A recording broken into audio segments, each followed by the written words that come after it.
রাহুল ঘরে বসে বোর হচ্ছিল। মজা করার জন্য সে হঠাৎ একটা অজানা নাম্বারে ফোন করলো। ওপাশ থেকে একজন গম্ভীর গলার লোক ফোন ধরল। রাহুল গলার স্বর বদলে বলল, কাজটা হয়ে গেছে, লাশটা কোথায় ফেলবো?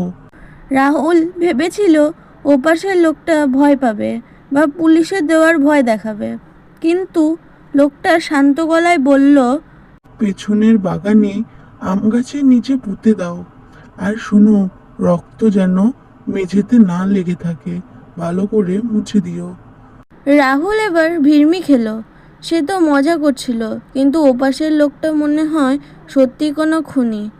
রাহুল ভয়ে কাঁপতে কাঁপতে বলল, আহ আমি তো মজা করছিলাম স্যার। ওপাশের লোকটা হেসে বলল, আমিও তো মজাই করছিলাম ভাই। আমি এই সিনেমার স্ক্রিপ্ট লিখছিলাম, আর তুমি হঠাৎ ফোন করে আমার আইডিয়া দিয়ে দিলে। রাহুল হাঁপ ছেড়ে বাঁচল। হাসতে হাসতে ফোনটা রেখে দিয়ে সে জানলার বাইরে তাকালো। দেখলো তার বাড়ির ঠিক পেছনের বাগানে একজন লোক ঠিক আম গাছের নিচেই গর্ত খুঁড়ছে। রাহুল ভালো করে লক্ষ্য করে দেখলো লোকটার পরনে ঠিক সেই জামা যা সে কিছুক্ষণ আগেই সিসিটিভি ক্যামেরায় দেখেছে। রাহুলের ফোনের স্ক্রিনটা আবার জ্বলে উঠল। সেই অজানা নাম্বার থেকে মেসেজ এলো, জানলা দিয়ে উঁকি মারাটা একদম ভালো অভ্যাস নয় রাহুল। রাহুল মেসেজটা দেখে আতঙ্কে জমে গেল। সে বুঝতে পারল লোকটা তাকে দেখতে পাচ্ছে। সে ঘরের সব আলো নিভিয়ে দিল এবং সদর দরজাটা লক করতে গেল। কিন্তু দরজার কাছে পৌঁছানোর আগেই সে শুনতে পেল দরজার ওপাশে কেউ একজন খুব শান্তভাবে কড়ার নাড়ছে। দরজার ওপাশ থেকে সে একটা গম্ভীর গলায় ভেসে এলো, রাহুল, তুমি তো লাশ ফেলার জায়গা জিজ্ঞেস করছিলে। আমি জায়গাটা তৈরি করে ফেলেছি, এবার একটু বাইরে আসবে? রাহুল ভয়ে সিঁড়ির তলায় লুকিয়ে পড়ল। সে পুলিশকে ফোন করার চেষ্টা করলো, কিন্তু দেখলো ফোনের নেটওয়ার্ক সিগন্যাল কিছুই নেই। রাহুলের ল্যাপটপটা নিজে থেকে অন হয়ে গেল। স্ক্রিনে একটা ভিডিও চলতে শুরু করলো।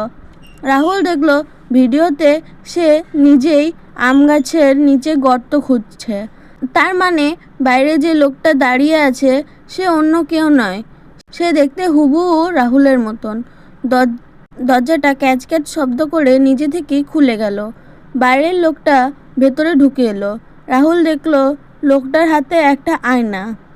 লোকটা আয়নাটা রাহুলের সামনে ধরলো। রাহুল আয়নায় তাকিয়ে দেখলো সেখানে তার কোনো প্রতিফল নেই। বাইরে সেই রাহুল হেসে বলল, এতদিন আমি তোমার ছায়া হয়েছিলাম, আজ থেকে আমি আসল রাহুল হব, আর তুমি হবে আমার ছায়া। বলেই সে লোকটা রাহুলকে গর্তের দিকে টেনে নিয়ে যেতে লাগলো। স্ক্রিন কালো হয়ে গেল আর শুধু শোনা গেল রাহুলের আত্মচিৎকার।